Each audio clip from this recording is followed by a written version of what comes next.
Good evening, I'm Atik Rumi, bring you the news on Gold FM.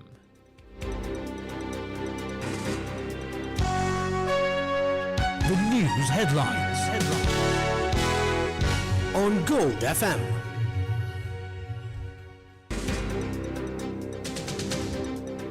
In your headlines, container haulage charges raised by 20%, bus fares expected to go up more than 10%. Final decision on electricity tariffs on the 1st of April. Power cuts cannot be attributed to the Middle East war, says Partali.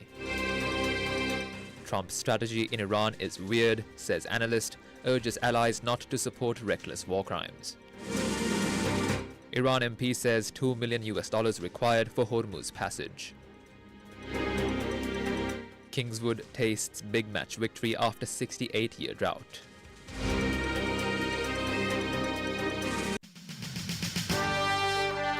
The top story on Gold FM.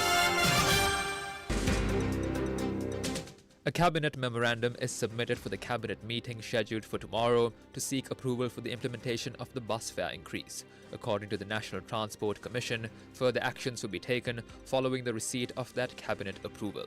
This development comes after the fuel price hikes announced by Ceylon Petroleum Corporation, Lanka IOC and Sinopec. All fuel prices since the 1st of March have surged by around 35% following the outbreak of the Middle East conflict. The first price hike was on the 1st of March and the second was on the 9th of March. The latest price revision was implemented last night. In the meantime, transport charges for container trucks are to be increased by 20% from midnight today. President of the Container Transport Owners Association, Sanath Manjula, made this announcement while addressing a press conference held in Colombo today. He said that they are compelled to increase the charges due to a series of reasons, including the recent fuel price hike, increases in spare parts, lubricants and batteries prices, and also to provide payments for the staff. Meanwhile, 3 wheeler unions also said that the starting fare for the first kilometre should be increased by 20 rupees. The unions noted that fares must be revised according to a pricing formula. In addition, the All-Island Interprovincial School Transport Association urged authorities to ensure an adequate daily fuel quota for vehicles engaged in transporting school children.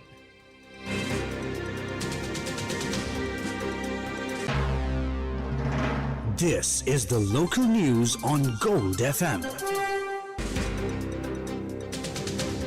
Cabinet spokesperson Nalinda Jayatissa said that a final decision on the proposed electricity tariff hike by the Ceylon Electricity Board will be announced on the 1st of April. He said that while addressing a media briefing held at the Department of Government Information. Jayatissa also commented on the fuel price hike, and in the interest of clarity, we refrain from dubbing his remarks.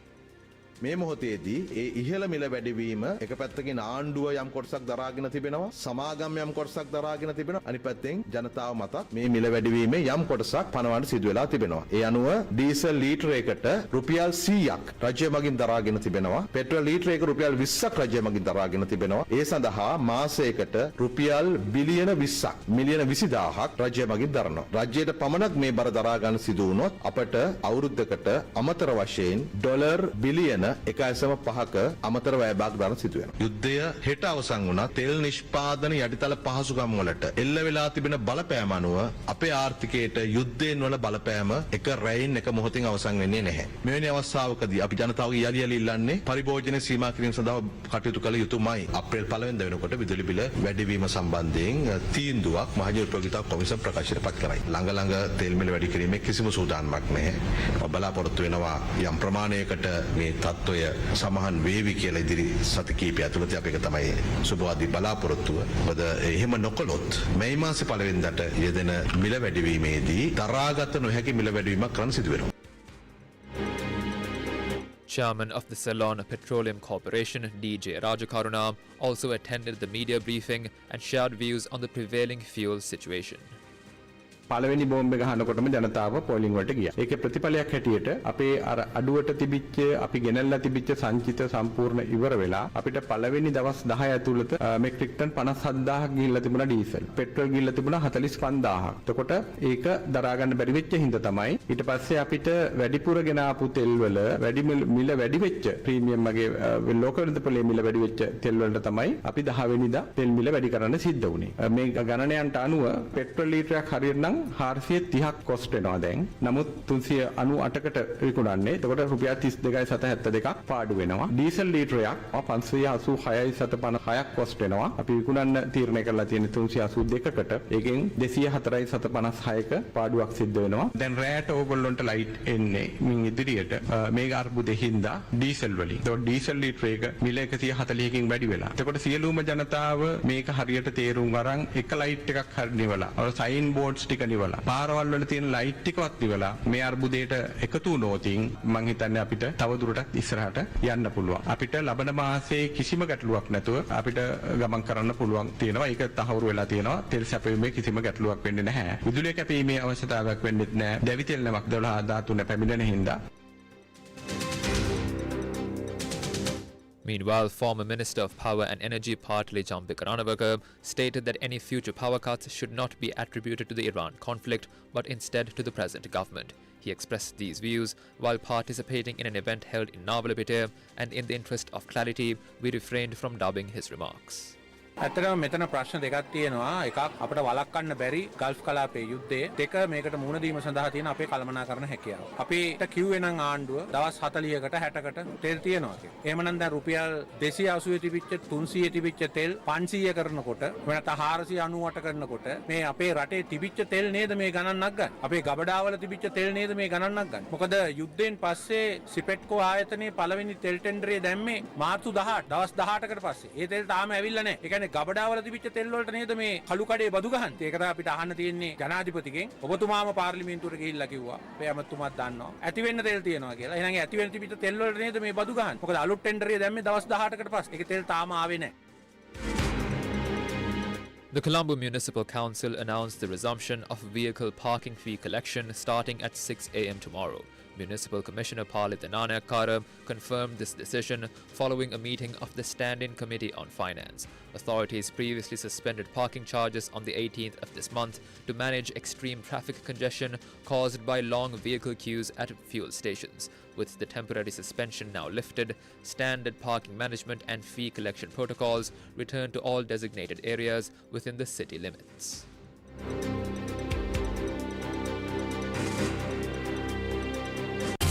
Now for some news in brief.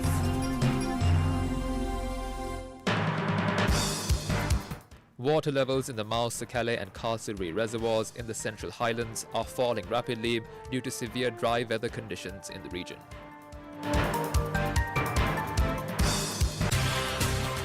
The business news on Gold FM.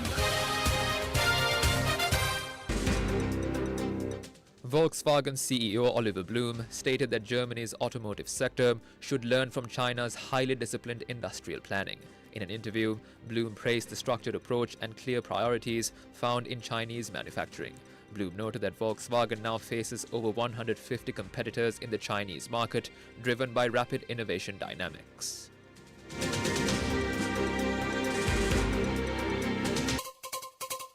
International news on Gold FM. The United States is not threatening to commit the most extreme and reckless war crimes, and its allies should not get themselves involved in it.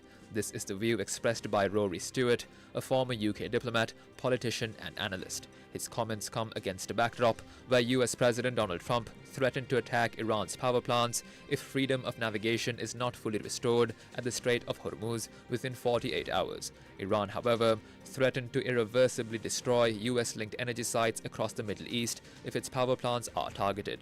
In an interview with foreign media, Stewart highlighted a number of issues in the ongoing war.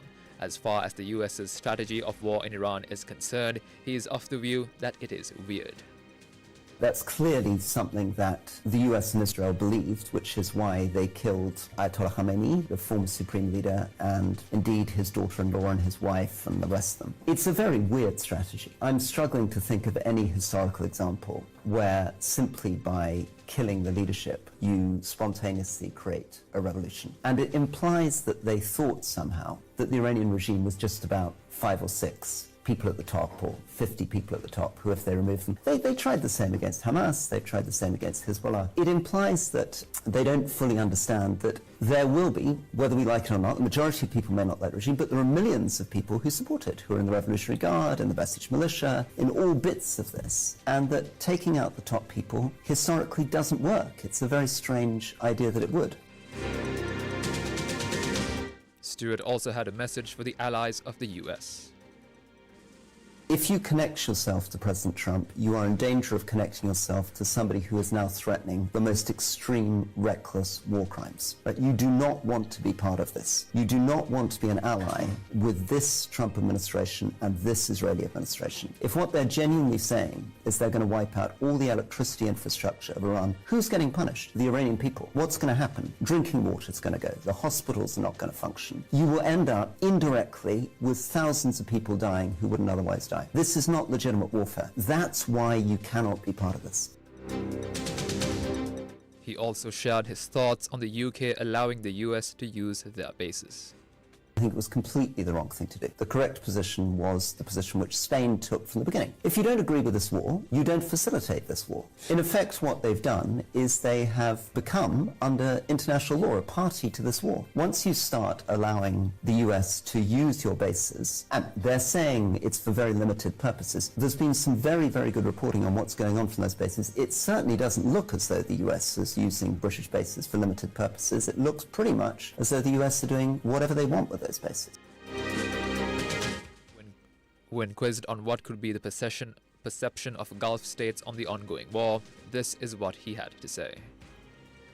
I think at the moment they pretty much hate all of them in very different ways. Essentially, this action has put back the economies of the Gulf by 10 or 15 years. The impacts on places like Dubai, which have over 40 years, created economic miracles. I mean, you know Dubai, many listeners will know Dubai. It's probably the easiest place to talk about. In a sense, it's heartbreaking. They took places in the desert and they have built them into financial capitals, places where a lot of expatriates moved, airport hubs, innovation hubs, and it's all being destroyed. It's being destroyed because the US-Israeli strikes are being conducted using their bases. And those countries, UAE or United Arab Emirates or Qatar, felt that having American bases made them safe. They thought those bases were their protection against Iran. What they've discovered is having US bases, and this would apply to Britain and Germany as well, makes you a target. Because obviously, a country that's being attacked from a base will try to take out that base, and then will take out the infrastructure around it. So who do they hate more? They absolutely blame the US and Israel for triggering a war that they warned against. These Gulf countries, these Arab countries said, don't do this because if you do this, you will be creating mayhem for the world. And now they're very angry with Iran because they feel Iran is very unfairly targeting them for a war that they think the US and Israel are running and that they've been dragged into reluctantly. Meanwhile, the Speaker of the Iranian Parliament, Mohammad Bagher Ghalibaf, also threatened to destroy vital infrastructure across the Gulf region in a manner he described as irreversible if their energy infrastructure is attacked.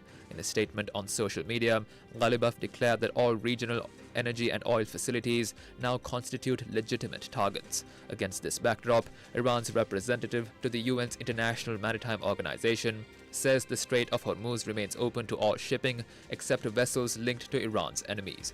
Ali Mousavi said that passage through the narrow waterway is possible by coordinating security and safety arrangements with Tehran. Meanwhile, an Iranian lawmaker claimed that Tehran now charges some commercial vessels $2 million to pass through the Strait of Hormuz. Speaking on state television, Alaeddin Boroujerdi stated that a new governing regime is now in effect for the strategic waterway. He argued that the Islamic Republic possesses the authority to collect these fees, describing them as the costs of war. Entertainment news on Gold FM. Amazon MGM Studios' Project Hail Mary secured a magnificent $80.6 million domestic debut, marking the best opening for a non-franchise film in March. The Ryan Gosling starrer, directed by Lord and Miller, earned $27.1 million on Saturday, dipping only 18% from its opening day totals.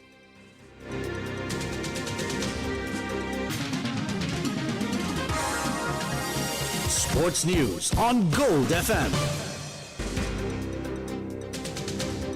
Kingswood College claimed a historic 148-run victory over Dharmaraja College at Asgiriya to win the Battle of the Maroons Hill Country for the first time in 68 years. Kingswood posted 226 in their first innings before restricting Dharmaraja to 160, then declared their second innings on 248 for 7, setting a target of 315.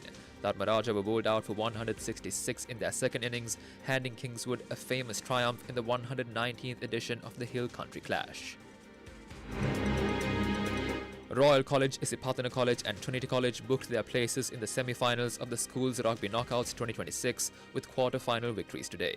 Royal College defeated St Thomas's College 25-5, Isipathana College edged out St Joseph's College 22-10 and Trinity College overcame Zahira College 32-23.